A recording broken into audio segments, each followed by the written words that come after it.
Solo Level ang Season 2. Like and subscribe, baka naman. Tulog ka pa ba kuya?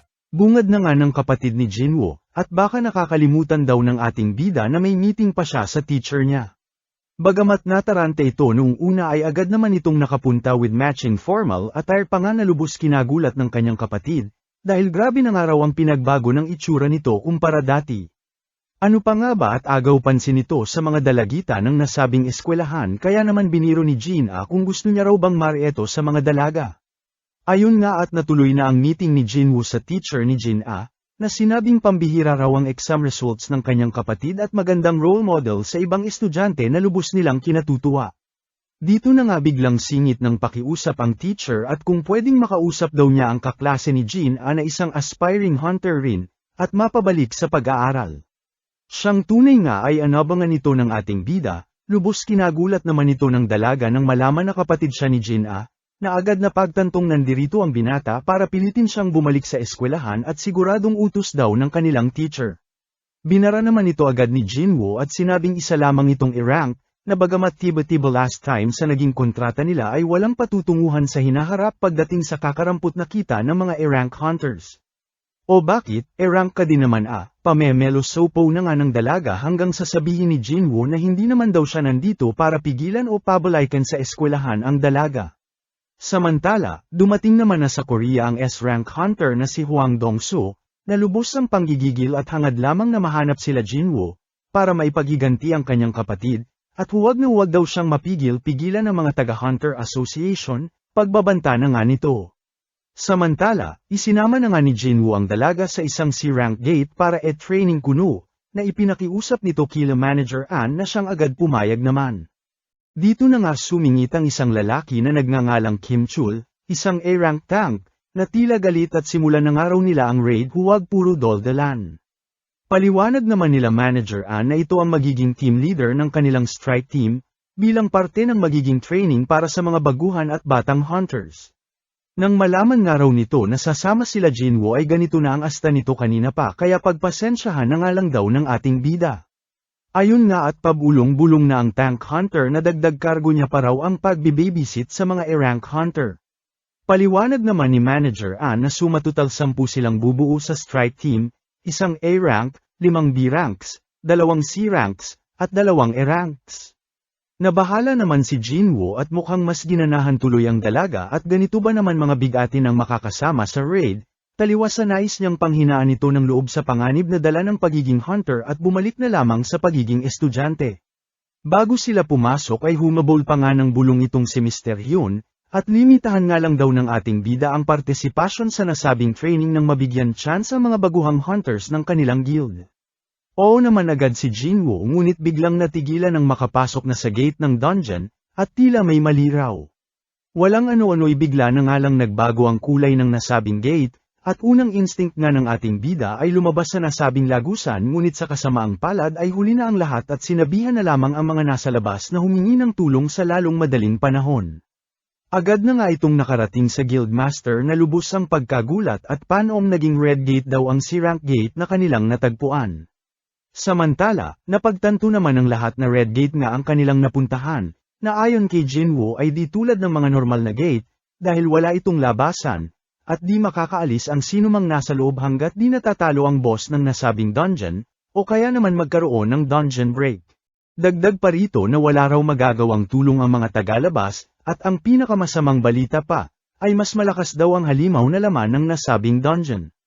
Walang ano-ano'y bigla na nga lang may pamana sa kanila, na nagpabagsak sa isang kasamahan nila, habang naharang naman ni Jinwoo ang isa sa mga ito. Ito raw ay mga ice elves, mga malulupit na halimaw na mas angkop tawaging demons o kung tawagin daw ay ice slayers. Bumoses na nga itong si Kim Chul bilang kanilang leader, at nagbabala na since isa itong red gate, ay marahil B-rank pataas ang makakaharap nilang mga halimaw, kaya aasahan niya raw na sumunod ang lahat sa kanya bilang pinakamates na hunter. Nagulat naman si Jinwoo nang sabihin ng tank hunter na hahatiin niya ang grupo sa dalawa, nang mas mapataas daw ang survival rate nila sa nasabing dungeon. Dito na nga nito inihiwalay ang mga C-rank at sila Jinwoo na mga E-rank sa grupo nila.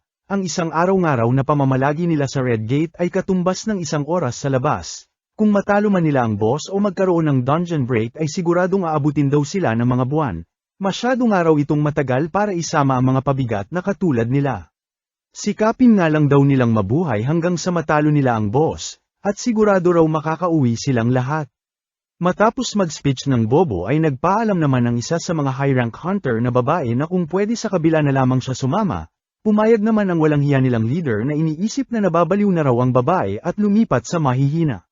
Siguro hindi kay rank, pagbulong na nga ng babae sa ating bida, at ito nga lang daw ang nakapansin ng pana kanina ng mga Ice Elves. Deadma nga lang dito si Jinwoo habang nagpaalam naman na ang bida-bidang leader nila at tinuro ang kanilang babaybayang daan, at good luck nga raw sa kanila. Sa paglalakbay ng mga bobo ay nakakita na nga ang mga ito ng mga marka na gawa ng mga ice bears, siyang tunay nga di nagtagal ay nagsilutangan ang mga ice bears mula sa Gedli, na siya nang agad umatake. Basic hinarang naman ito ni Kim Chul gamit ang kanyang kalasag sabay binanatan ng kanyang palakol na siya nang pumatay sa isa sa mga ito. Samantala, nabahala naman si Ate B-Rank at napansin ang mga marka ng ice bears. Marahil teritoryo daw ito ng mga ito kaya mas mabuting umatras na sila bago pa mahuli ang lahat. Kinontra naman ito ni Jinwoo at sinabing yun nga raw dapat ang dahilan para magpatuloy sila, dahil since teritoryo ito ng mga ice bears ay wala silang ibang iisipin sa loob ng kagubatan kundi ang mga nasabing oso, kaysa naman daw sa mga ice elves na siguradong mas problema at matatalino. Agad napaisip naman ang babae at napagtantong tama ang ating bida. Habang si Jinwoo naman ay mas inisip ang lamig ng lugar, kaya naman binuksan ang kanyang inventory at binigyan silang lahat ng jacket. Lubos kinagulat na nga ito ng lahat at maging sa high-rank hunters ay bibihira ang ganitong skill, sabay napatanong si Song Yi kung sino raw ba talaga ang ating bida. Huwag na nga raw madaming tanong ang dalaga basta siya raw bahala dito since siya ang nagdala sa kanya. Ganoon din sa inyong dalawa, walang makulit at magtatanong, ika na nga niya sa dalawa. Hanggang sa bigla na lamang may lumutang na dambuhalang oso na siya nang ang hinarap ni Jinwoo. Samantala, sa labas naman ng gate ay namamroblema ang mga hunters, pati na ang guildmaster sa kaligtasan ng lahat na nasa loob na siyang agad rumesponde. Ipinabatid naman ni Manager Ann na mayroon pang ibang pumasok sa loob, ang E-rank hunter na si Jinwoo, na suspetsa niya raw ay nag-reawaken na hunter. Nakumpirma mo ba yan? Tanong na nga ng kanilang guildmaster. Di naman makasagot si Manager Ann na lubos kinabahala ng guildmaster. Mas kinabahala na nga nito nang makita ang pagdating ng S-rank hunter na si Hwang Dong-soo, at ano raw ang ginagawa nito rito at labas na raw ito sa jurisdiction ng Amerika. Jurisdiction mong utot mo, ribat na nga ni Hwang Dong-soo at tinanong kung ano raw ang ginagawa ng isang basurang E-rank hunter sa gate na pagmamay-ari ng White Tiger Guild. Di naman nakaimik ang guildmaster dahil maging siya ay ngayon palang narinig ang pangalan ni Jinwoo mula kay Manager Ann, habang nabuisit naman si Hwang Dong-soo at ngayon pa raw talaga napunta sa Red Gate ang ating bida na dinayo niya pa raw dito sa Korea. Samantala, taliwas sa pag-aalala ng mga nasa labas ay safe nga itong mga low-rank hunters sa tabi ng ating bida, na basic pinatumba lamang ang mga ice bears. Abat sarap buhay na nga ang mga naging kasama ni Jinwoo na ginawa pang foods ang mga karne ng oso, habang itong bida naman natin ay nagpatuloy sa pagsupil ng mga ice bears gamit ang kanyang mga shadow army, matinding labanan na nga ang naganap sa pagitan ng dalawang panig, habang itong si Jinwoo naman ay nasa Gedli lamang at pinagmamasdan ang kayang gawin ng kanyang shadow army at bawas nito sa mana niya. Walang ano-ano'y bigla nang ang lumutang ang leader ng mga ice bears, bagamat natalo na nila ang mga alagad nito ay ibang usapan na nga ang pinamalas na lakas ng nasabing leader. Na siya nang tumalo at umubos sa mga shadow army ni Jinwoo, kasabay ang kanyang mana kaya di niya na magawang isummon ulit ang mga ito. Si Idris na nga lang ang natira, na siyang solong humarap sa nasabing kalaban. Pasikat na nga ito sa bossing niya at binanat-banatan ang dambuhalang halimaw, na siya namang nagpawaw kay Jinwoo, at good job nga raw dito kay Idris. Samantala, napala na nga ng bobo nilang leader ang hinahanap nito. At sa minalas-malas ng mga hayop ay nakaharap ang mga ice elves, na siya nang umubos sa mga kasamahan nito, habang siya ayon na patakbo hinahanap si mama niya. Pakurat na nga lang lods ng like at subscribe kung buwisit ka rin sa lalaking yan hihi, salamat. Arise, banggit na nga ni Jinwoo sa harap ng mga napatay niyang ice bears, na siyang panibagong dagdag sa kanyang shadow army na nagpangiti na nga sa ating bida. Samantala, 3 oras naman na ang nakalipas mula noong napasok sila Jinwoo sa loob ng Red Gate, nakatumbas ng 3 araw sa oras nila Jinwoo sa loob ng gate. Kinabwisit na nga ito ni Hwang Dong-soo at sayang nga lang daw ang pagpunta niya rito, at siguradong patay na raw ang mga nasabing hunter sa loob ng gate. Tsaka teka nga lang, ano ba ginagawa nung Bobong yun sa strike team nyo? Mukhang di naman ito miyembro ng White Tiger Guild, pasaring na nga nito sa kanila. Ayon naman kay Manager An ay kakilala nga raw niya itong si Jinwoo, na nakiusap lamang na sumama sa C-Rank raid kaya pinagbigyan niya. Ganoon ba? Ika na nga lang ni Hwang Dong-soo sabay biglang lumutang sa tabi ni Manager An at sinakal ito, at ano raw akala nito sa kanya, bobo na basta na lamang maniniwala sa istorya nito. Walang ano-ano'y pumagitna na nga ang Guildmaster ng White Tiger Guild at bitawan nga raw ni Hwang Dong-soo ang tauhan niya. Dito nagkainitan na nga ang dalawa na lubos kinabahala ng lahat, hanggang sa magkabila ang suntok na nga ang binitawan ng mga ito, sabay pakita na pinigilan nito ni Boy Pamada, at sinabing siya raw mismo ang makapagsasabi na i-rank lamang si Jinwoo, dahil siya mismo ang nag-reevaluate dito 2 buwan pa lamang ang nakakalipas. At tungkol naman daw sa kapatid nitong si Hwang Dong-soo ay surveillance team na raw mismo ang nagsabi na ang dahilan ng pagkamatay nito ay Magic Beast. Tinawanan nga lang ito ni Hwang Dong-soo at alam niya naman daw na istorya lamang ito para sa publiko, at sigurado siyang ang anak mayamang bansat ng Eugene Construction ang pumatay sa kapatid niya. Kung yan naman pala ang iniisip mo, ano pa ang kailangan mo kay Jinwoo? Tanong na nga nila dito. Alangan para patayin, ribat na nga nito na nagpatahimik na nga sa kanila. Sabay exit ng Gago at wala nga siyang mapapala since nasa loob pa ng Red Gate sila Jinwoo. Samantala, gulat naman ang nadama ni Kim Chul nang makitang buhay pa ang mga low-rank hunters na kanyang sinawalang bahala, na tila nagkakamping nga lang sa gitna ng delikadong lugar. Bigla na nga itong sumigaw at patay na raw ang mga kasama niya dahil nagkulang sila sa supplies at kagamitan, at sino raw nagtago ng lahat ng ito at iniwan silang nagkadematay-metay. Naglabas na nga ito ng espada at nilusob sila, hanggang sa walang ano-ano'y tumilapo na lamang ito ng batukan ni Jinwoo at to the rescue sa kanila. Dami mong dada abat kami pa sinisimo sa pagkamatay ng mga kasamahan mo, banat na nga rito ni Jinwoo, sabay na bahala dahil nagdala pa raw talaga ito ng problema sa kanila, at naramdaman ang mga kalabang palihim na sinundan ang bobo. Dito na nga lumutang ang mga Ice Elves kasama ang boss ng mga ito, na siya nang kinausap si Jinwoo at nagtaka kung paano sila naiintindihan nito.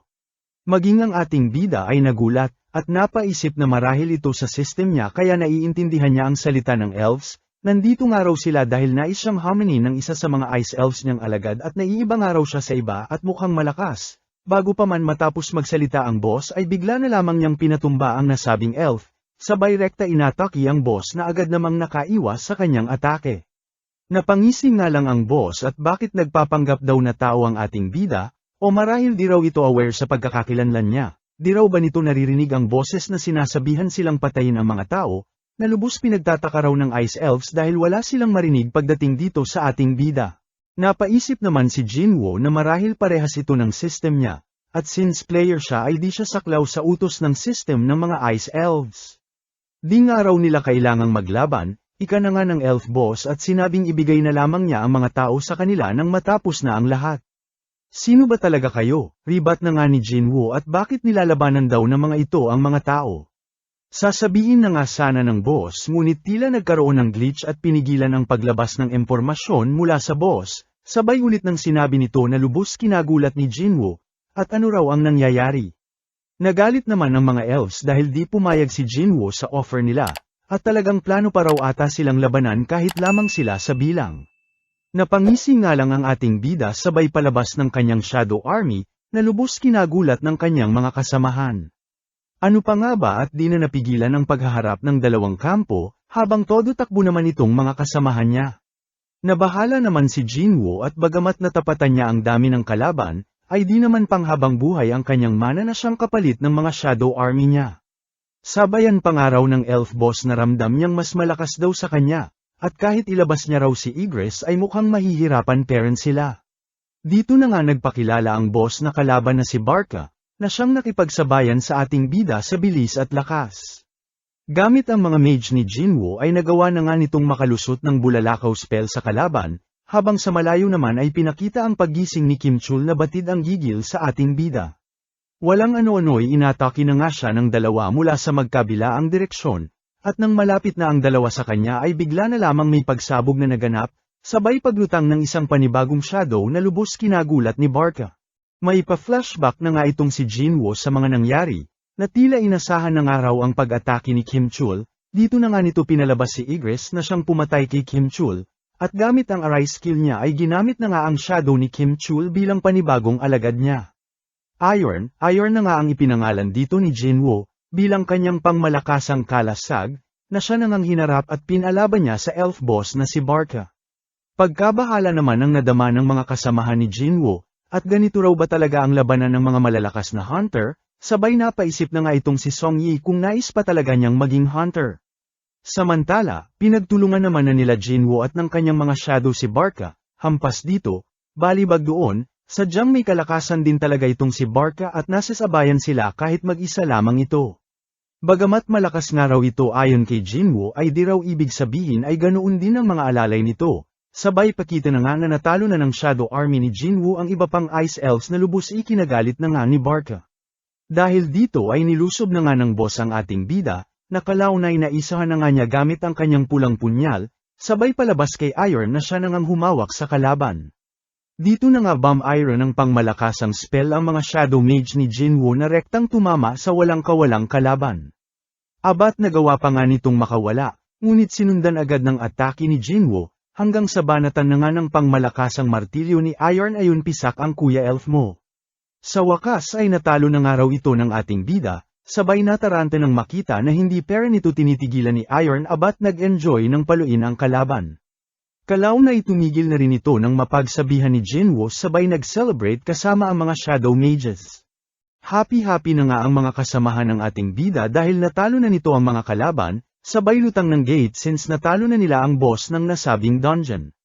Samantala, di pa rin mawala ang pag-aalala ng Guildmaster na nag-aabang sa kanilang pagbalik, at halos isang linggo na raw ang oras sa loob ng gate.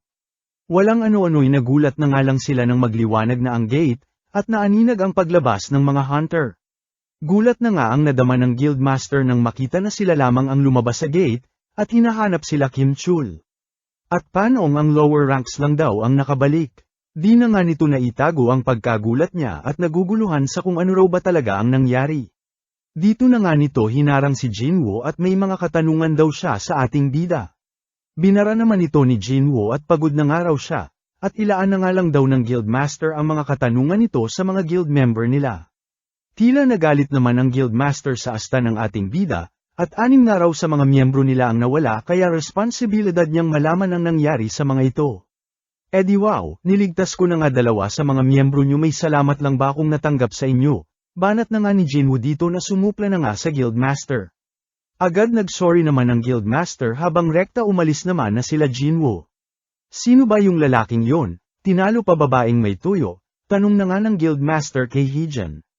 Ayon naman sa dalaga ay ganito na raw ang naging mood nito matapos matalo ang boss ng dungeon, na maging sila ay lubos daw na pinagtataka. Pinagtanggol naman ito ni Manager An at baka dahil lang daw sa pagod, tsaka mabait daw ito base sa pagkakakilala niya. Nagulat na nga lang si Manager An nang sabihin ng kanilang Guildmaster na gawin lahat para mapunta sa kanilang guild ang ating bida.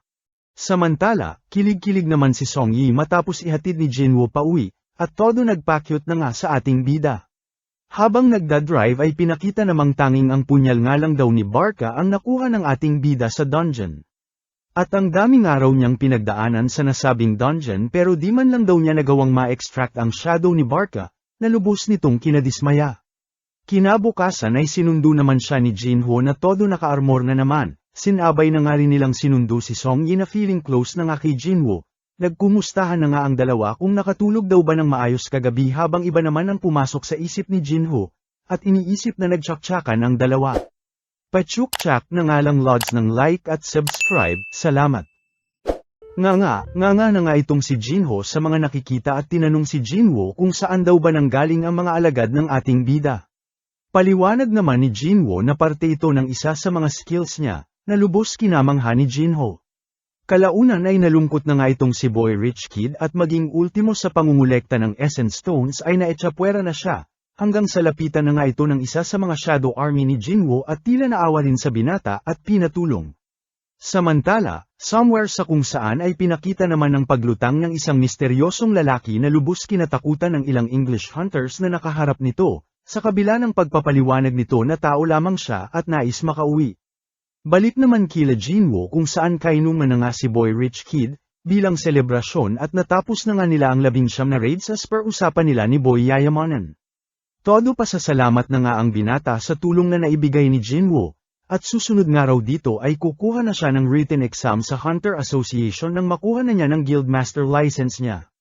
Drama mode na nga si Kuya Mo, dala na rin ang alak na ininom nito, at sinabing mas naging kuya niya pa si Jinwoo kumpara sa tunay niyang kuya. Bukod sa niligtas daw siya ni Jinwoo dati ay grabe pa raw ang tulong nito sa kanya magpahanggang ngayon, at sana nga raw ay siya na lamang ang naging kuya niya. Di simula ngayon ituturing na kitang nakababatang kapatid. Ika na nga ni Jinwoo sa nagmo-moment na binata na lubos na nga nitong kinatuwa. Samantala, pinakita namang nakagapos na ang misteryosong lalaki kanina, sa pangangalaga ng isang dayuhang asosasyon. Foreign hunter nga raw itong long hair na lalaki ayon sa kwento nito at nakulong sa loob ng isang gate ng halos 10 taon. Dito na nga raw ito nakakita ng exit at napadpad sa Amerika. Since hirap daw itong mag-English ay hinihintay nila ang interpreter dahil baka raw isa itong humanoid magic beast, ika na nga ng mga lalaki. Bilang pagpapasiguro ay isang S-rank hunter nga raw ang nerequest nilang pumunta, sa katauhan ng kapwa Koreano nitong si Hwang Dongso. Nalaman na ba nila pangalan niya? Tanong na nga ng isa sa mga ito, ayon naman sa kasama nitong lalaki ay Ilwansang daw ang pangalan nito, abat kaapelido pa nga ng bida nating si Jinwoo.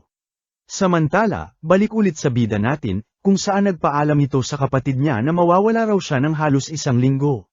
Sana all busy, pang-aasar na nga ng dalaga hanggang sa ipakita na bumalik si Jinwoo sa nakaraang dungeon na hindi niya natapos, kung saan nakaharap niya ang 3 ulo na Cerberus noong mga level 20 pa lamang siya, at ngayon triple na raw nito ang level niya kaya siguro naman daw madad-alien na siyang tahakin ang dungeon. Isang notification na nga ang agad sa malubong sa kanya, na naglalaman ng isang quest, kung saan para ma-clear niya, ay kakailanganin niya raw na makakolekta ng 10,000 Demon Souls na lubos kinagulat ni Jinwoo at napakarami naman daw masyado. Di naman nagpatinag ang ating bida pagkat malinaw daw ang pinunta niya rito, at yun nga ay ang makuha ang Elixir of Life. Samantala, matagumpay namang nakuha na ni Jinwoo ang kanyang Guildmaster license, na siya na nga nitong prenisente sa kanyang airpat para pamahalaan ang guild ng kanilang kumpanya. Bagamat nakalaan na ito sa kanyang kuya na inaasikaso rin ito, ay kontra nga rito si Jinwoo at lubha raw risky ang plano ng kanyang kuya. Dito na nga nagulat si Jinwoo nang malaman na all this time alam lahat ng kanyang airpat ang tungkol sa ating bida, mula sa double dungeon na napaglampasan nito. Hanggang sa kamakailan pa lamang na Red Gate incident, kung saan alam ng tatay niyang si Jinwoo ang nagligtas sa kanilang lahat. At kaya nga raw nakuha nitong anak niya ang Guildmaster license nito ay dahil din sa tulong ni Jinwoo. Bagamat bistado na sa kanyang mga ginawa itong binata ay mariin pero nitong pinaglaban ang kagustuhan niyang patakbuhin ang Eugene Guild, na kalaunan ay pinagbigyan na rin ng kanyang airpat, ngunit sa kondisyon nga lang daw na makuha nila at mask out si Jinwoo, at hindi mapunta sa ibang guild. Agad oo naman dito si Jinwoo na siya nang nagpangiti sa airpat nito. Samantala, nagpatuloy naman sa pagtahak ng dungeon itong bida natin, nakalaw na inapagod ng maglakad at napakalawak daw ng lugar. Dito na nga niya nilabas ang shadow ng leader ng mga Ice Bears, bilang kanyang sasakyan, sabay namang ng basic pagbabanggain lamang ang demons sa kanilang daan kaya naman kalaunan ay pinangalanan niyang tank. Sa unti-unting pag-akyat ni Jinwoo sa bawat palapag ng dungeon ay napansin nga ng ating bida ang unti-unting paglakas ng mga demons na kanyang nakakaharap, at since ang pagpatay sa mga ito ang daan para makatawid siya sa susunod na palapag ay siya ring pagtaas ng kanyang antas, pati na ng kanyang skills kaya win-win situation nga raw para sa ating bida. Medyo nakadepende nga lang daw sa supplies niya kung tatagal at makakasabay sa progress niya, pati na ng oras na siya niya raw kalaban bukod pa sa mga halimaw. Kain dito, laban doon, hanggang sa wakas ay nakolekta at nakumpleto na nga niya ang 10,000 Demon Souls na requirement ng kanyang quest. Mula unang palapag kanina ay nakaabot na nga si Jinwoo sa pang-50 palapag ng dungeon, kung saan isang matabang demon ang bumungad sa kanya na may pulang pangalan na siya niyang kinabahala. Wala naman ng sinayang na oras pa si Jinwoo at pinalusob na ang kanyang Shadow Army sa mga kalaban, habang nagtataka at bakit tila wala raw ginagawa ang matabang boss at tumatambay lamang sa trono nito. Walang ano-ano'y nagulat na nga lang si Jinwoo sa liksi ng matabang demon boss, na bigla na lamang nawala sa kanyang paningin, at inatake sila. Agad namang nakaiwas ang ating bida sabay bitaw ng pangmalakasang suntok na nagpatilapon sa nasabing kalaban, na lubos kinamangha ni Jinwoo at ganito na pala ang taglay niyang lakas. Dahil sa ataking binira ni Jinwoo ay nag-activate na nga ang rage mode ng kalabang boss, parehas nga raw sa Cerberus na nakalaban niya kamakailan, kaya naman agad napadepensa at kinailangan ng kalasag ni Iron. Sunod-sunod na atake na nga ang ibinira ng kalaban sa kanya na di man lang siya binibigyan ng tsansang makarebat, at kahit makalusot man nga raw siya ay tila nababasa nito ang galaw niya na lubos kinabahala ng ating bida. Wala rin daw siyang makitang kahinaan sa kaharap na boss maliban sa mapupulang mata nito, na malabong mat-target niya dahil sa taglay na liksi ng kalaban. Takbo-takbo nga lang ang naging diskarte ni Jinwoo habang nag-iisip ng paraan para matalo ang demon boss, hanggang sa makakita na nga ito ng isang tagilid na building na siya nitong rekta pinuntahan at pinasunod ang matabang kalaban. Sa bigat ng kalaban ay sumalad sa dito pababa ng nasabing building, habang si Jinwoo naman ay sinamantala ito at bumwelo mula sa taas, sabay labas ng kanyang pulang punyal at rekta binira sa katawan ng na-corner na kalaban, na siya na nga niyang natalo sa proseso, at nag-drop ng items. Samantala, nakarating naman na si Hwang Dongsu sa Amerika kung saan siya nilang pinakausap sa misteryosong lalaki. Pilit iginigiit na nga nitong Magic Beast daw ang lalaki na marunong magsalita, na siya namang kinokontra ng lalaki at tao nga raw siya kahit magpadanay pa sila. Wala akong pakialam, ika naman ni Hwang Dongsu rito at tila pinagbabalingan lamang ng inis ang lalaki dahil sa di niya nakita si Jinwoo sa Korea at pinatawag nga dito ng madalian. Gaano na ba kalawak ang alam ng mga tao tungkol sa mga gate at Magic Beast? Tanong na nga ng lalaki na lubos kinabwisit ni Dongsu at ano raw ba ang pinapanto nito? Ayon naman sa lalaki ay dulo lamang daw ito ng isang dambuhalang iceberg, lahat ng nalalaman ng tao sa gates at iba pa, at ang kapangyarihang kayang magwasak at tumapos ng mundo ay nagising na. Dagdag pa nga nito na nandirito raw siya para pigilan ito, na lubos kinabwisit na naman ni Dongsu. At di raw ba alam ng lalaki kung gaano kadami ang mga hunter sa buong mundo para mabahala sa ganitong mga bagay. Ayon naman sa lalaki ay kahit pagsamasamahin pa raw lahat ng mga ito ay wala itong pan-apat sa bantang dala ng sinasabi niya. Deadma nga lang dito si Dongsu at talagang ayaw maniwala sa sinasabi ng lalaki, na binanatan pa nga ito sa pagkakaroon ng pangalan sa kabila ng pagiging Magic Beast, at talagang may asawa at anak pa raw na ganap. Walang ano-ano'y bigla na lamang natahimik si Dongsu nang malaman ang pangalan ng anak nitong kausap niya, na lubos pinagtaka na nga ng lalaki at bakit tila gusto raw nitong pumatay nang wala sa oras. Jinwoo na nga ang pangalan ng anak nito na siyang trigger na naman sa baliw na hunter, at sisiguraduhin niya raw na patay ang anak niya kahit ano ang mangyari, at magkita na nga lang daw sila sa kabilang mundo. Kalaunan ay pinakita na nga lang na wasak na ang lugar, kung saan lubos kinagulat ng lahat pagkat mas malala pa raw sana ang damage na nangyari dito kung nagkataon pagkat mga S-rank ang naglaban, ngunit sa bilis na raw ng mga pangyayari, pati na ng pagkatalo ni Hwang Dongsu at mukhang binisak lamang ng airpat ni Jinwoo ay ganito lamang ang kinahinatnan ng lugar na ito. Kung gaano kabilis na talo si Hwang Dongsu ay ganoon din kabilis na talo ni Jinwoo ang boss ng ika-75 na palapag, kung saan nag-drop ng kwintas na skeleton habang hikaw naman daw sa matabang boss kanina ng 50th floor. Isa na nga lang daw ang kulang at mabubuo na niya ang set, na nangangahulugang may isa pang boss siyang makakaharap. Bukod pa rito ay nakuha niya rin ang isang pulang bowl ang kristal na ibibigay niya raw sa shadow mages niya, at isang random box na naglalaman ng isang panibagong susi sa di pa alam na dungeon. Kasabay ng set items kanina ay ang ingredients ng Elixir of Life na siyang target ni Jinwoo para sa may sakit niyang nanay, na kulang na nga lang daw ng isa at sisiguraduhin niyang makukuha niya sa susunod na pagbalik niya rito.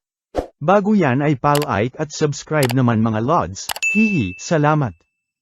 Pakalabas ng dungeon ay napaisip na nga ang ating bida sa huling ingredient na kakailanganin niya para mabuo ang Elixir of Life, na kailangan niya raw paghandaan para makuha. Bagamat malaking tulong ang mga secret dungeon na pinapasukan niya para tumaas ang kanyang antas ay di pa rin daw ito sapat ayon kay Jinwoo. Kailangan niyang araw ng mas matataas pa na dungeon para magpalakas, na magagawa niya lamang pasukin kung mataas ang kanyang hunter rating. Mukhang kailangan niya na raw tapusin ang pagpapanggap bilang isang A-rank lamang, at magpa-reassess muli ng magawa ang kanyang mga plano. Kinabukasan ay agad nang nilakad ni Jinwoo ang pagpapa-reassess ng kanyang hunter rating. Dito na nga siya nakita ng isa sa mga taga-White Tiger Guild, na siya nang agad tinawagan ang kanilang guildmaster para timbrihan ang pagpapa-reassess ng ating bida. Samantala, rekta naman nang nagpa-assess si Jinwoo, kung saan pinahawak sa isang malaking itim na bola ni Ate Bantay para sila'y makapagsimula. Lubos naman ang pagtataka ni Ate pagkat error daw ng error ang nasabing aparato, kaya naman tinawag na nito ang boss nito para malaman ang problema. Dito na nga nagulat ang lalaki pagkat napagtantong wala raw sira o mali sa kanilang aparato, bagkus ay di lang daw nito kayang sukatin ang anumang kapangyarihang taglay ng ating bida, na nangangahulugan daw na isa itong S-rank. Nagkagulo na nga ang mga tao sa narinig na balita, at di makapaniwalang hindi ma-assess ang taglay na kapangyarihan ng ating bida, at sinabing pang-10 pa lamang na tao si Jinwoo na nangyari ito, at pang-10 S-rank ng kanilang bansa. Mas kinagulat na nga ng mga tao nang makita si Choi Jong-in sa nasabing building, ang guildmaster ng Hunters Guild. Ang hunter na tinaguri ang ultimate weapon na ayon kay Jinwoo ay kabaliktaran ng kanyang palayaw dati. Nang mapagtanto ni Choi Jong-in na nagkakagulo ang mga tao dahil sa isang panibagong S-rank rookie, ay wala na nga itong sinayang na pagkakataon at inalok agad si Jinwoo na sumali sa kanilang guild. Abat dead mga lang dito si Jinwoo at dinaanan lamang ang isa sa mga pinakamalakas na S-rank ng kanilang bansa, na lubos na ngang nagulat sa kanyang ginawa. Dito na nga ito napangisi nang makita ang mismong guildmaster ng White Tiger Guild na naghihikapos at tila habol din ng ating bida, at napagtantong jackpot siya at mukhang nahanap niya na ang balibalitag hunter na nakaklear ng Red Gate kamakailan pa lamang, habang pagkabwisit naman ang nadama ni Yuno at sa dinami-dami raw ng makakaalam ng tungkol kay Jinwoo ay ito pang si Choi Jong-in. Samantala, binisita naman ni Jinwoo ang kanyang hermit sa ospital, at kaunting kembot na nga lang daw ay mapapagaling na niya ito. Sa kanyang paglabas ay nakaabang naman na si Woo Jin-chul ng surveillance team at mukhang nagkamali raw siya dito kay Jinwoo, at bago nga makaalis ang ating bida ay inanyayahan ito at may tao raw na nais siyang makilala. Dito na nga nagulat si Jinwoo nang makita ang chairman ng Hunters Association at binati siya sa kanyang reassessment. Dito na nga ipinabatid ng chairman ang kakulangan nila sa mga hunters, dahil kumpara sa mga private guilds ay di nila mabibigay ang tanyag at bayad na nabibigay ng mga ito. Ito nga raw na si Woo Jin-chul ay isa na sa mga pinakamalalakas nilang hunter ngunit isa lamang A-rank, di na nga raw siya magpapaligoy-ligoy pa at mariing inanyayahan si Jinwoo na sumali sa kanilang guild, di na nga raw lingid sa kaalaman ng lahat na halos hindi na gobyerno ang may kontrol, o hawak sa kaligtasan ng lahat, bagkus ay nasa 5 pinakamalalaking guilds ng kanilang bansa, na halos magkakapantay lamang ngayon. Ngunit kung sasali nga raw si Jinwoo sa isa man sa mga ito ay mawawala sa balanse ang lahat. Dito nga raw pumapasok ang importansya ng Hunters Association bilang tagapamahala ng lahat, o sabihin na nga lang daw nilang pang-anim na kapangyarihan bukod pa sa Big Five. Napaisip naman si Jinwoo sa offer ng chairman at sa adhikain nito, at sa mga koneksyon ng chairman na siyang magbibigay ng solidong career sa sinuman. Bukod pa sa pagkamangha nito na makakasama ang pinakaunang S-rank ng kanilang bansa, na ayon pa nga kay Jinwoo ay may pambihirang lakas, na halos tatapat sa kanya kahit matanda na ito at sa kabila ng mga pinagdaanan niya. Kung tatanggapin niya nga raw ang offer nito ay siguradong magbabago ang buhay niya, pagmumuni-muni na nga ni Jinwoo. Muli na nga siyang tinanong ng chairman ngunit dito na nga niya tinanggihan, at sinabing ang nais niya lamang ay makipaglaban sa mga halimaw at sa dungeons nga lang daw siya nabibilang. Kinagulat na nga ito ng chairman at nakita ang kadesididuhan sa mata ng ating bida, at kung bata-bata lang daw sana siya ay hindi siya magdadalawang isip na samahan si Jinwoo sa adhikain nito. Kalaunan ay nagpaalam na nga ang ating bida habang nagpasalamat naman ang chairman sa oras na nila ni Jinwoo para sa kanila. Sa isip-isip naman ng ating bida ay tinanggihan niya ito pagkat D-rank at E-rank dungeons lamang ang hawak ng Hunters Association, na walang maitutulong sa pagpapa-level up at pagpapalakas niya para nga mag-amet ang kanyang nanay. Samantala, pinakita namang bagbog sarado si Boy Yabang sa ospital, na tinanong ng isang lalaki na tinawag nitong Deputy Chief kung talaga daw bang isang magic beast ang nakaharap nito. Pabalang naman itong sinagot ni Dongso at saan daw party naging tao ang hype na nakalaban niya. Nagpaalam na nga lang ang Deputy Chief at sinabi kay Dongso na magpagaling, Sabay sinabi na pinasundan na nila ang lalaki ngunit di lang daw nila sigurado kung mahuhuli pagkat kung mismong siyang araw ay walang pan-apat dito ay paano pa raw sila. Kinagalit na nga ito ni Dongsu at naalala ang pagbabanta sa kanya ng airpat ni Jinwoo, na huwag nga raw gagalawin ng pamilya nito pagkat kahit kamatayan ay di raw siya maliligtas kung nagkataon. Samantala, online shopping naman ang ating bida at naghahanap ng artifacts na magagamit niya at magpapalakas sa kanya bago niya tahaking muli ang Demon's Castle, ngunit lubos problema ang kamahalan ng mga nasabing artifacts. Dito na nga ito napaisip na ibenta ang bowl ang kristal na nakuha niya kamakailan lang, na kayang doblehin ang magic damage ng user nito kaya siguradong malaki daw ang bentahan kung sakali. Pero syempre pagmumulan daw ito ng pagdududa ng iba dahil isa lamang siyang i-rank sa ngayon at di pa official ang pagiging S-rank niya, maliban lamang daw kung meron siyang record na pumasok sa isang A-rank dungeon, na medyo alanganing mapasok ng isang A-rank na katulad niya.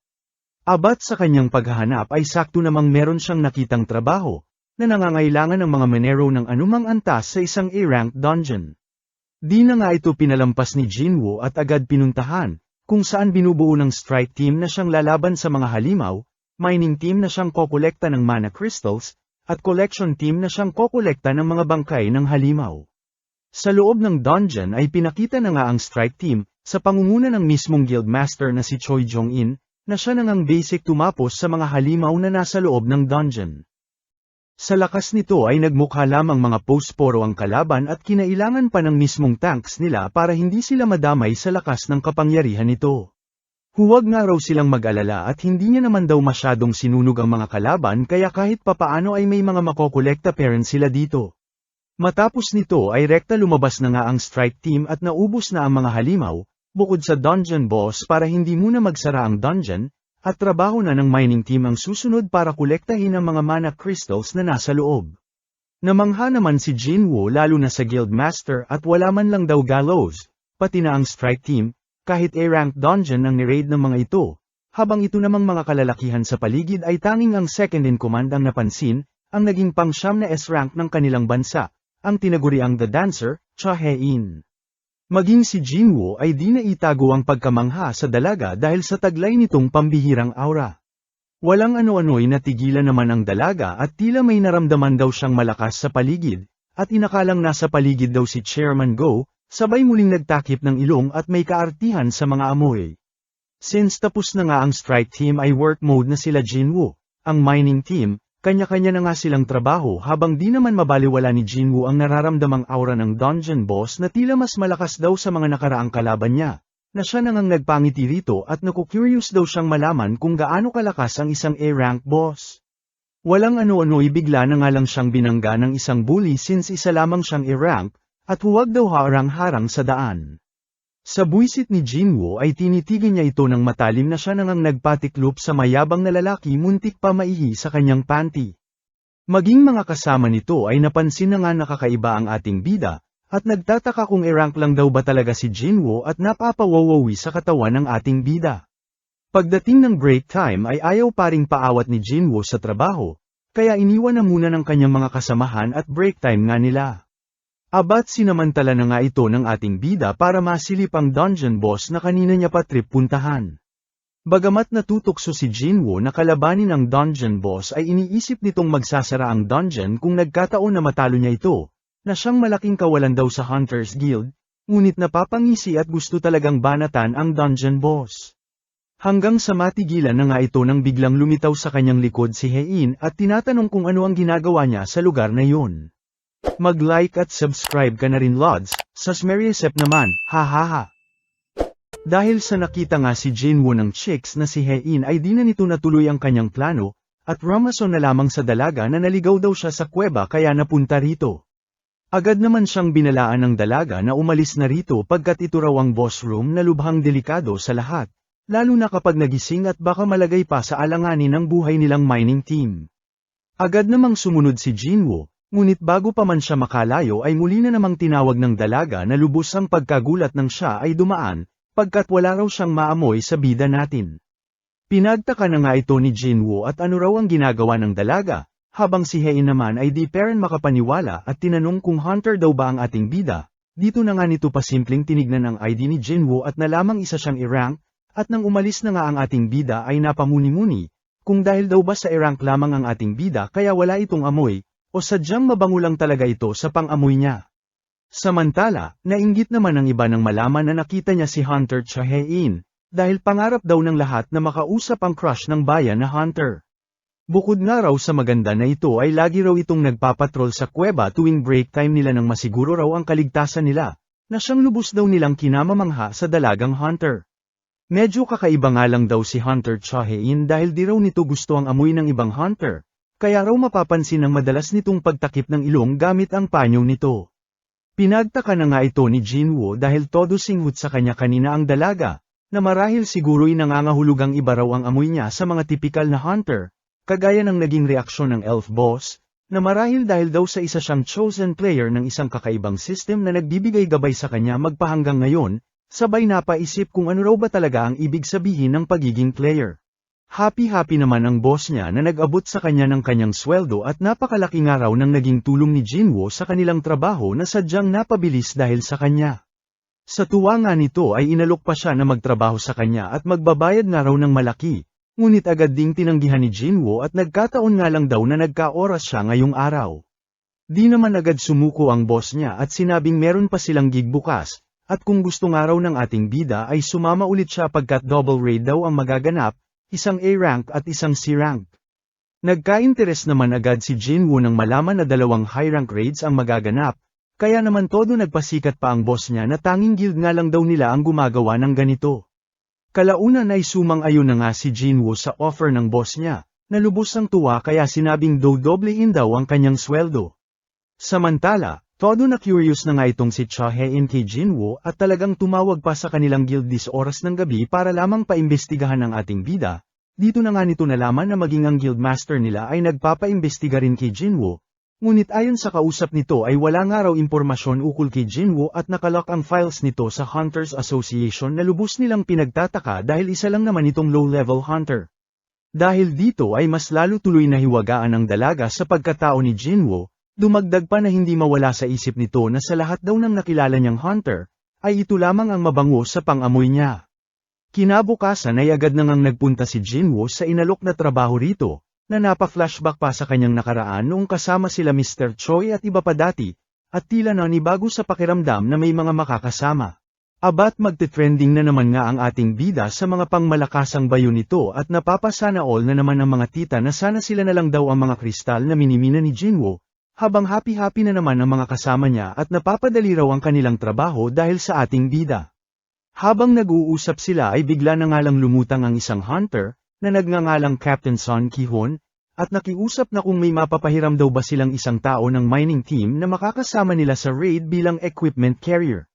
Dagdag pa nga nito na may extra bayad ang sinumang sasama sa kanila. Sa kabila ng offer nito ay tila wala namang kumagad, bukod kay Jinwoo na lubos nilang kinagulat, pagkat masyado raw delikado ang nasabing dungeon na puno ng high-level monsters para sa low-level hunters na tulad nila. Kalaunan ay nagkasundo na nga sila Jinwoo at Captain Son Ki-hon, na pinaliwanag sa kanilang huwag masyadong mag-alala pagkat secondary team lang naman sila, at siguradong di na ganoon delikado ang may iwan ng primary team sa kanila. Binubuo na nga sila ng 6 na A ranks, 3 B ranks, kasama ang ating bida na namangha pagkat walang ibang guild ang binubuo ng ganito kabigatang secondary team. Sa kanilang pagpasok ay masamang kutob naman ang naramdaman ni Jinwoo, na tila kaparehas daw ng naramdaman niya sa Red Gate kamakailan pa lamang. Walang ano-ano'y bigla na nga lang silang natigilan, sabay rekta inatake ng mga dungeon jackals na basic lamang nilang tinalo ngunit pinagtaka, at ano raw ang ginagawa ng mga C-rank dungeon jackals sa isang A-rank dungeon pagkat imposible raw na makasurvive ang mga ito sa nasabing high-rank dungeon. Dito na nga napansin ni Jinwoo ang colors nito sa leeg na marahil nangangahulugan daw na may nagmamay-ari sa mga nasabing halimaw, at tila ginawang asong bantay. Kalaunan ay nasagot naman agad ang kanilang mga haka-haka nang lumutang ang sandamakmak na high orcs, na siyang binanatan sila ng isang pangmalakasang atake. Lubos kinagulat na nga ito ng kapitan at nagkadiigit-igit siya maarang lamang ang sibat ng kalaban, at dito napagtantong alanganin sila sa mga kaharap na kalaban. Sa kabila nito ay matapang nila itong hinarap gamit ang kanya-kanya nilang abilidad. Sa kasamaang palad ay sadyang malalakas ang high orcs na kanilang kaharap, At basic lamang na kumakawala maging sa mga high mage spells nila, lamang din ang mga ito sa bilang kaya kahit nasa sabayan nila ay ulat sila sa manpower. Nagulat na nga lang si Ate Healer nang makita na nagbabubbles na ang bibig ng isa sa mga high orcs, sabay pakita na kagagawa nito ni Jinwoo na naka-invisible at di na nakatiis na nakatenga lamang sa tabi. Lubos pinagtaka na nga ito ng healer at ano raw ang nangyayari. Maging ang kapitan nila ay nagtaka rin dahil bigla na lamang bumagal ang mga kaharap na orcs, gawa nga ng mga patagang tulong ni Jinwoo at inaatake ang mga orcs ng naka-invisible. Sinamantala na nga ito ng mga walang kwentang hunters at sa tulong ni Jinwoo ay natalo ang kanina'y hirap na hirap nilang talunin na high orcs. KD at dito, KD at doon, hanggang sa kalaunan ay naubos na nga nila ang mga kaharap na kalaban damang-dama na sila ang malakas akala mo naman sila ang may gawa. Matapos ang laban ay lubos na nga ang pagtataka nila sa kakaibang mga kinilos ng kalaban at tila bumagal nga raw nung huli, at nahihiwagaan sa kung sino raw ang may gawa nito. Bagamat naguguluhan ng iba ay di naman ito nakalusot sa apat ang matang hunter na ito at sinabing tinulungan nga raw sila ni Jinwoo, na siyang gumamit ng stealth kanina. Marahil may rason nga raw ito para itago ang lakas nito kaya tatahimik na lamang siya sa ngayon since ito nga ang nagligtas sa kanila. Dahil nga sa nakaharap nilang kalaban ay napaisip na ang ibang miyembro ng strike team kung tutuloy pa raw ba sila sa dungeon. Dahil lubang delikado raw kung nagkataon. Bagamat gigil ang kapitan at may nais ngang patunayan bilang isang baguhang kapitan ay di naman ito nagbida-bida at nagpakatanga, at agad sumang-ayon sa hinaing ng iba, kaya umatras na nga raw muna sila sa ngayon. Sa kasamaang palad sa kanilang pagbalik ay may harang na ang dungeon gate, isang malakas na magic barrier na lubos nilang kinagulat. Subok naman itong tinatanggal ni Ate Labo at iba pa hanggang sa bigla nilang maramdaman ang isang pangmalakasang aura na lubos nilang ikinabahala. Walang ano-ano'y bigla na nga lang sa mukha ng dugo ang mga mage at mukhang trap din daw ang nasabing barrier. Dito mas kinagulat na nga ng lahat ang paglutang ng sandamakmak na high orcs na kanina'y hirap na nga silang talunin. Isang orc na nga ang lumapit sa kanila, na siya na nga ring sinalubong ng kanilang kapitan pagkat di raw nila kakayanin kung lalabanan nila ang mga orcs. Tila kinakausap naman sila ng orc ngunit di nila maintindihan. Hanggang sa bigla na lamang itong tila nag-glitch at kalaunay na intindihan na nila ang sinasabi. Nagpakilala na nga itong si Card Algon, na siya nga raw may gawa ng magic barrier na nakaharang sa gate at isa nga raw siyang dakilang Orcish Master of Curses. Tinatawanan nga lang sila nito hanggang sa tanungin ng kapitan kung may mas malakas pa raw bang halimaw sa dungeon na ito. Muli ay tinawanan nga lang siya nito at pinapili, kung mamamatay daw ba sila sa kamay ng kanyang mga alagad, o sasama sila sa kanila. Wala namang naging choice ang kapitan kundi piliin ang pangalawang option, sabay sinabihan si Jinwoo na kapag nagkaroon sila ng pagkakataon, ay lalabanan daw nila ang orc, na siyang siguradong kahit papaano ay magdi-distract dito para mawala ang spell sa gate. Samantalahin nga raw ito ni Jinwoo para tumakas at humingi ng tulong sa main strike team. Huwag mo sabihing balak niyong mamatay sa loob ng dungeon na ito, pagkabahala na nga ni Jinwoo sa plano ng kapitan. Ngunit tila ito rin ang iniisip ng lahat at nag-iwan pa nga ng will sa ating bida, at ibigay nga raw ni Jinwoo sa pamilya nila. Samantala, sa labas ng dungeon ay humaharot na naman nga itong si Cha Hein at hinahanap ang ating bida, hanggang sa dito na nga nito malaman sa boss ni Jinwoo na nasa loob ng dungeon ang ating bida, bilang carrier ng secondary strike team. Ayun nga at pinakitang sinamahan ng mga orcs ang grupo sa isang malawak na silid na naglalaman ng sandamakmak na orcs, at binati ng isang nakatronong orc at welcome nga raw sa mga hampas lupang tao. Pahampas na rin muna lods ng like at subscribe, salamat. Di na nga napigilan ni Hein na mag-alala kay Jinwoo at nasa loob nga ito ng isang A-rank dungeon, since ang pagkakaalam nga nito ay isa lamang itong A-rank. Naisipan na nga nitong sumunod ngunit sa kasamaang palad ay wala siyang dalang sandata, kaya no choice kundi hiramin na lamang ang piku na gamit nila Jinwoo sa pagmimina, kaysa naman sa wala siyang dalang anumang sandata. Samantala, dahil sa taglay na lakas ng mga aura na nilalabas ng mga high orcs lalo na ng boss ng mga ito ay di na nga naiwasan ng grupo ni Jinwoo na manggatag sa takot, at di makapaniwala sa kinakaharap nilang sitwasyon. Dito na nga nagtanong ang kapitan nila kung ano raw ba ang kailangan sa kanila ng mga high orcs, na agad ding sumagot na para lamang daw ma-entertain sila, sa pamamagitan ng pag-torture, pagkain, at sa huli ay pagpatay daw sa kanila. Di naman basta nagpatinag lamang ang kapitan, na siya nang iniutos na lumusab sila, ngunit sa kasamaang palad ay nanigas na sa takot ang mga kasamahan nito, kaya solo lamang na umatake. Basic nga lang itong pinigilan ng boss gamit ang pangmalakasang spells nito sabay ibinalibag sa lupa, nang paulit-ulit na tila isang laruan lamang. Wala namang nagawa ang mga kagrupo nito kundi manood lamang, hanggang sa sumusaw na nga ang ating bida at iniligtas ang kapitan, at bagamat dungeon na raw ng guild nila Captain Sun ang nasabing lugar ay alanganin na raw ang kanilang sitwasyon kaya kung mamarapatin na raw ng kapitan ay hayaan siya nitong tapusin ang mga kalaban sabay balibag sa isang high orc ng may panggigigil. Oo naman nga agad ang nanghihinang kapitan, habang tila nabuisit naman ang boss na kalaban sabay labas ng pangmalakasang aura. Di naman basta nagpasapaw lamang ang ating bida at nagpakitang gilas din, at mukhang may isang bida-bidang boss na naman daw siyang pupulbusin. Samantala, kinagulat naman ang mining team nang makita ang pagdating ng surveillance team sa nasabing lugar, na pinangunahan na nga ni Wu Jinchul at lubusang pagtataka sa kung ano ang ginagawa ng ating bida, at 2 araw na raw nakasama sa mining team ng dungeon raid na ito. Sabi ko na nga ba may something sa pogi na yun, reklamo na nga ni Dugyot at todo nagdadadada kay Wu Jinchul. Deadma nga lang dito ang surveillance hunter at tinanong ang boss ni Jinwoo kung nasa loob pa rin daw ba ng dungeon ang ating bida. Oo naman agad ang lalaki at sinabing bag carrier ang ganap ni Jinwoo kasama ang secondary strike team nila, sabay napatanong kung may problema raw ba. Dahil maging si Hunter Chahein daw ay nanggaling na rin dito kanina at hinahanap ang ating bida. Walang ano-ano'y nagulat na nga lang lahat ng maramdaman ang isang pangmalakasang aura na nagmula sa loob ng gate, na siya na ngang ikinabahala ng surveillance team. Maging si Chahein ay nabahala na rin ng maramdaman ito at mukhang kailangan niya na raw magmadali na mahanap ang grupo nila Captain Sun at maaaring nasa panganib daw ang mga ito.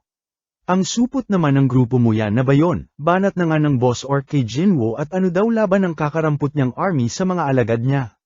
Nginisian nga lang ito ni Jinwoo sabay activate ng skill na Monarch's Domain, isang pangmalakasang skill na nakuha niya raw nung nag-level 70 na siya sa Demon's Castle. Di na nga makapaniwala ang secondary strike team sa kanilang mga nasasaksihan, at kailanman di pa raw sila nakakita ng ganitong kalakas na kapangyarihan mula sa isang tao lamang. Ayun nga at nagpasikat na sila Iron at Igris na binasak lamang ang mga lumusob na high orcs. Abat syempre di rin nagpahuli ang bossing nila na si Jinwoo at pinagkakatay lahat ng kaharap na high orcs na tila mga butter lamang, na siyang agad sinagot din ng boss orc at naglabas ng pangmalakasang fire spell na sumunog sa karamihan ng shadow army ni Jinwoo at napakahina naman daw ng ating bida, pang-aasar na nga nito. Basic nga lang itong binalik ni Jinwoo na kinabuisit ng kalaban. Kaya naman siya na ang pinag-initan.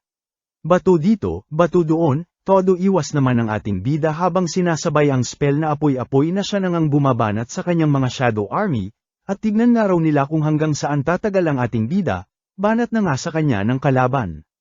Samantala, nabahala na nga ang surveillance team ng masukat na papunta ng S-rank ang antas ng nasabing gate sa kanilang harap, kaya naman iminungkahi ni Wu Jinchul na tawagan na ang Hunters Guild sa lalong madaling panahon.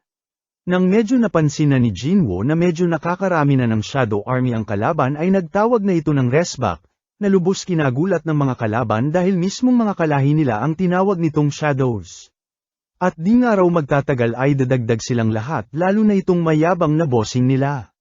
Ayun nga at tila nag-glitch na naman ang boss tulad ng nakalabang boss elf ni Jinwoo kamakailan pa lamang, na nagtataka at bakit nagising na lamang siya rito sa lugar na ito at ang tanging nasa isip ay ang command na patayin lahat ng mga tao.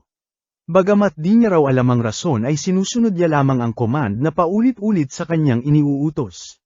Samantala, agad na ngang nakarating kay Choi Jong-in, ang Hunters Guild Guildmaster, ang balita ukol sa mga kaganapan sa raid ni Captain Sun, kaya naman nagmadaling rumespo at sinabi sa kanyang secretary na ihanda lahat ng kanilang pinakamalalakas na hunters. Balik naman sa bingbangan ay kaliwat ka ng Bardagula na nga ang ganap ng puwersa nila Jinwoo at ng kalabang High Orcs, na parehas ayaw magpatalubat kasi hindi na lang sila ang magsapakan. Bida-bida na nga itong si Igris at masyado nang mahaba ang exposure sa camera, sinamahan pa ni Boss Ice Bear na lubos kina-proud ng kanilang daddy Jinwoo. Nabahala na nga ang Boss Orc kaya bumaba na sa kanyang trono, at nasa sapawan na nga ng ating bida, na agad na ngang nagcast ng spell sa ating bida nang matikman daw nito ang lupit niya. Sa gulat nito ay wa-effect ang kanyang curse spell sa ating bida, na napangisi lamang at wala nga raw sa kanyang talab at immune daw siya sa mga sumpa at kamandag. Dito na nga inilabas ni Jinwoo ang mga mage niya na nagcast ng pangmalakasang spell, na subok pinigilan ng boss orc ngunit ulats ayon napahiya kaya lubos ng gigil. Kalaunan ay nakarating na nga sa lugar si Chae-in na lubos ang pagkagulat sa mga kaganapan, at ano raw ba ang nangyayari dito? Balik naman sa ating bida ay todo effort na nga ang kalaban nito na sinabay-sabay ang mga kung ano-anong spells nito hanggang sa naging higante. Basic iniwasan nga lang ni Jinwoo ang pag-apak nito kaya naman lubos nang nanggigil at sandamakmak na laser ang ibinire hindi lang kay Jinwoo kundi sa lahat abat damay-damay na nga pati mga mismong orcs na alagad nito.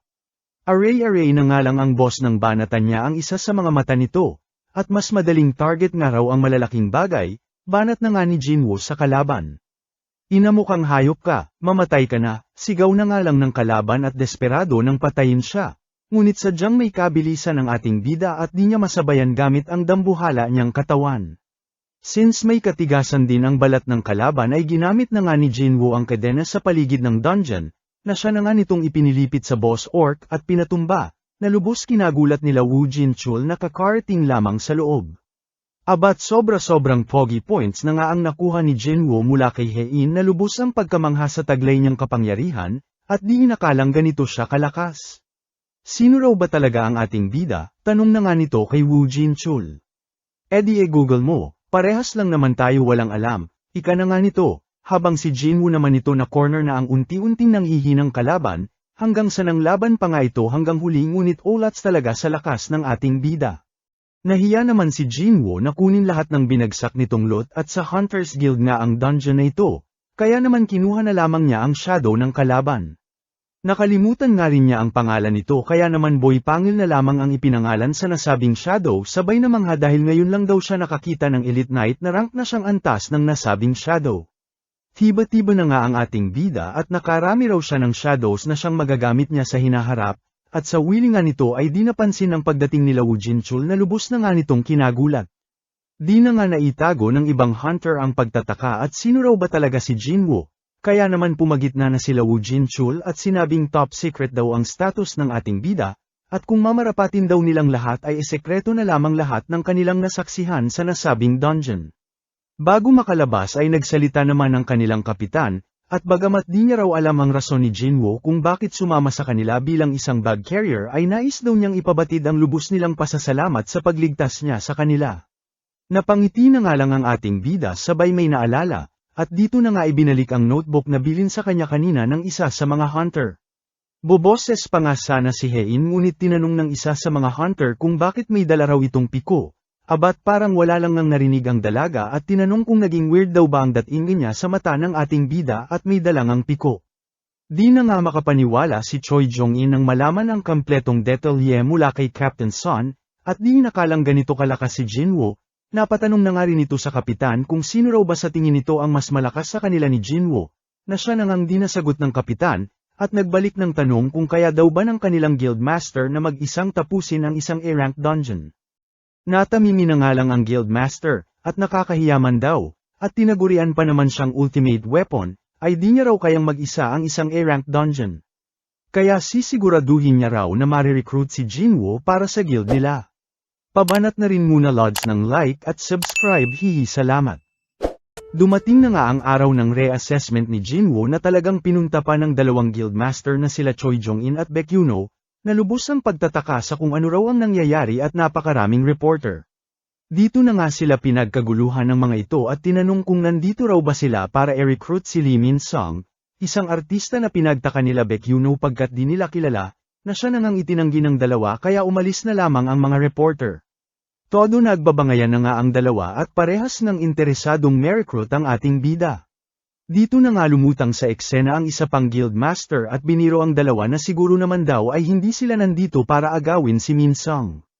Kinabwisit na nga ito ng dalawa at wala nga raw silang pakialam sa Min-sung na hinayupak na yan at isaksak nga raw nila sa mga baga nila, sabay pakita sa ating bida na nagtataka rin sa dami ng mga tao. Di nagtagal ay lumutang na nga ang sanhi ng pa-presscon, ang bida-bidang artista na na-awaken kuno bilang isang hunter at nandirito para magpa-assess ng kanyang hunter rating. May pa-speech-speech pa nga itong nalalaman habang sa isip-isip ay nais lang namang gamitin ang sitwasyon para pagtakpan ang kanyang mga scandals bilang artista at kumuha ng kontrata sa Reapers Guild ng 2 taon bilang isang hunter ng makapaglelo sa showbiz at mapabango ang kanyang pangalan. Maging ang bodyguard nito ay bida-bida rin at hinarang si Jinwoo na makapasok ng building, buti na lamang at nandoon si Chairman Go at sinabing bisita nga raw niya ang ating bida kaya paraanin nito. Na lubos pinagtaka na nga ng bida-bidang artista kaya sumunod sa kanila. Agad naman itong hinarang ni Woo Jin-chul at may kasalukuyan pangaraw na ina-assess na hunter. Dito na nga may pabulong na pagbabanta ang artista at di raw ba siya kilala nito. Pakikuseyong hype ka, ika na nga lang ni Woo Jin-chul na kinatamimi na nga lang ng bida-bidang artista. Samantala, rekta na nga sila Jinwoo sa loob habang nag-aabang naman ang 2 guildmaster sa labas. At bago nga magsimula ang reassessment ay tinanong siya ng tagapamahala kung ano raw ba ang nature ng kakayahan ni Jinwoo. Dito na nga naglabas ng isang shadow ang ating bida kaya naman sinabi ng lalaki na marahil summon ng magic daw ang skill ni Jinwoo. Oo na nga lang ang ating bida na halatang nagpipigil lamang ng kanyang kapangyarihan kaya naman pinakiusapan ng chairman na huwag magdalawang isip na ipakita sa kanila ang kanyang totoong lakas. Walang ano-ano'y nilabas na nga ni Jinwoo ang shadow army niya. At sinabing kaya niyang maglabas ng 100 pa, na lubos kinagulat na nga ng chairman maging ng mga guildmaster sa labas at naramdaman ang pambihirang aura na nilabas ni Jinwoo. Di na nga sila lubos makapaniwala at nakakakilabot daw ang tindi ng kapangyarihan na taglay ni Jinwoo, hanggang sa ayon nga kalaunan ay natanggap na ng ating bida ang kanyang panibagong hunter ID, na nagsasabing S-rank hunter na siya. Happy-happy na nga si Jinwoo pagkat sa wakas ay makakabenta na raw siya ng rare items nang walang magdududa sa kanya dahil S-rank na siya, at mapapaghandaan niya na raw ang pagbabalik niya sa Demon's Castle.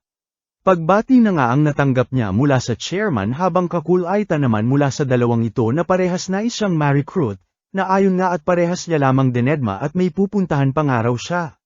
Lubos na gulat na nga si Jinwoo paglabas dahil sandamakmak na reporter na ang nakaabang sa kanya. Na maging ang kapatid niya ay kinagulat pagkat nakita siya sa TV at ibinabalita, na ika-10 nga raw na S-rank hunter sa kasaysayan ng kanilang mundo. Napatili na nga lang ang shock lang ito habang saya naman ang nadama ng mga dating kasamahan ni Jinwoo. Ito namang bida-bidang artista ay napanganga na lamang at napunta na nga kay Jinwoo ang papress kanyang ganap. Samantala, todo sorry naman si anak mayaman sa airpot niya at di nga raw niya nagawang ma-recruit si Jinwoo sa guild nila. Sabay pa flashback sa pagtanggi ng ating bida sa offer nito at may mga aasikasuhin pa nga raw siya. At ang pagsali raw sa mga ganitong bagay ay makakasagabal lamang sa kanya. Paliwanag na nga ni Jinwoo, ngunit kung gugustuhin nga raw nito ay isasama siya. Ipinabatid na nga ito ng binata sa kanyang airpot, na siya nang nabuisit sa kanya. At sa kabila raw ng lahat ng ginawa nito, ay talagang mas uunahin pa ang pansariling interes kaysa sa mga responsibilidad nito. Di naman nagpatinag ang binata at nagsorry na lamang sa airpot niya, at sinabing sasamahan niya pera ng ating bida, habang wala naman ang nagawa ang tatay nito ngunit paghandaan nga raw niya ang kahihinatnan ng kanyang desisyon.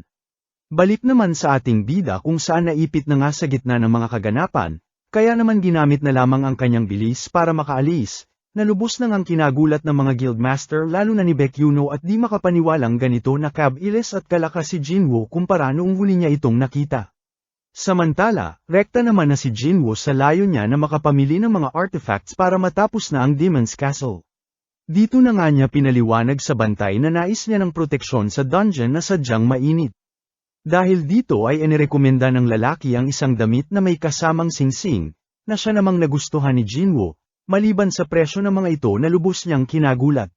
Dito na nga siya humirit ng discount na tinawanan nga lang ng bantay at ito na nga raw ang mga presyo nito. Ngunit kung gusto nga raw ng ating bida ay kung mababasag niya ang salamin na lagayan ng mga ito ay libre niya nang makukuha ang artifacts.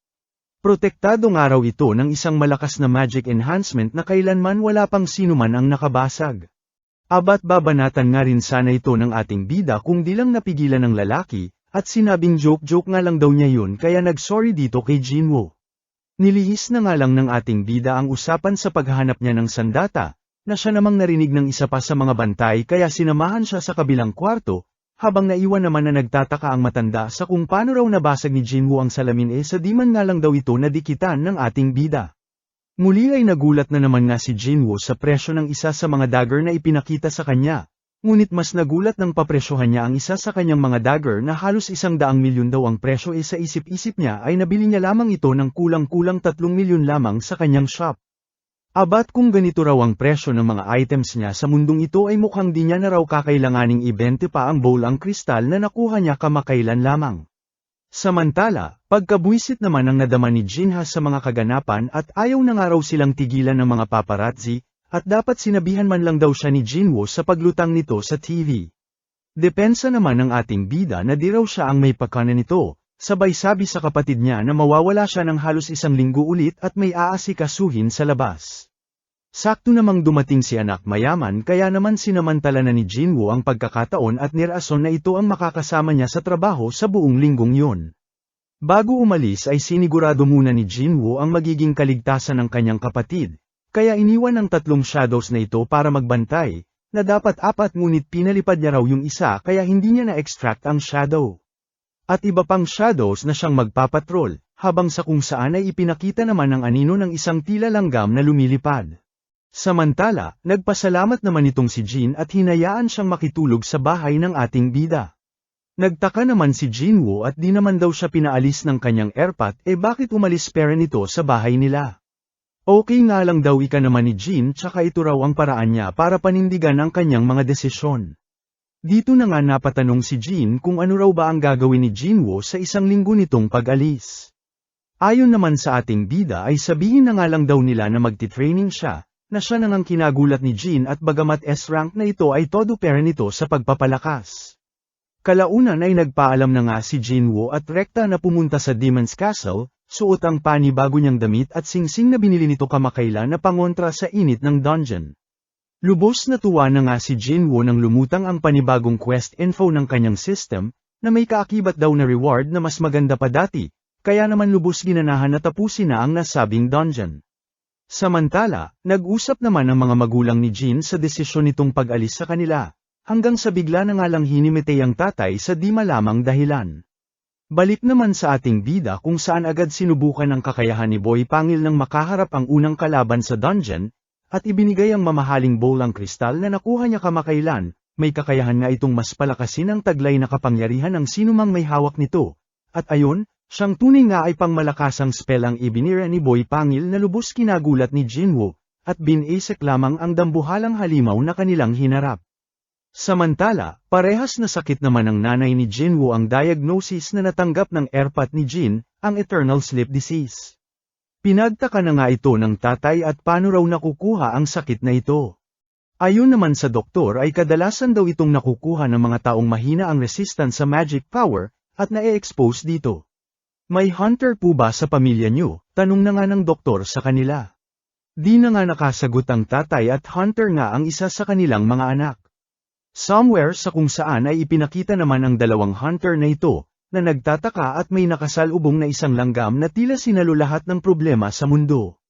Balik naman sa ating bida kung saan hinati ang kanyang Shadow Army sa 6 na pangkat ng mas mapadali raw ang kanilang quest, ngunit inabot na nga raw sila ng 2 araw ay nasa pang-80 pa rin sila na palapag magpahanggang ngayon, at dito napapaisip kung may problema raw ba. Dito na nga niya napansin ang unti-unting pagbawas ng kanyang mana, na nangangahulugang nawawasak ang kanyang mga Shadow Army sa kung saan, agad na nga siyang umalis para matignan ang sanhi nito, ngunit wala na siyang inaabutan. Mukhang malalakas daw ang may gawa nito at matatalino, dahil iniwasan ng grupo nila Boy Pangil, at dito napagtantong ang susunod na target ng kalaban ay ang grupo ni Ice Bear. Siyang tunay nga sa kung saan ay nilusob ng mga pinakitang kalaban ng Ice Bear Shadows, di nga nagkamali si Jinwoo at siya mismo nang ang humarap sa mga kalaban. Basic nga lang itong tinalo ni Jinwoo, at dito tinanong ang natirang kalaban, kung nakakaramdam din daw ba ng takot ang mga magic beast sabay duro-demonyong ngisi sa napa-atras na kalaban. Pabanat na rin muna lods ng like at subscribe, baka naman hihi.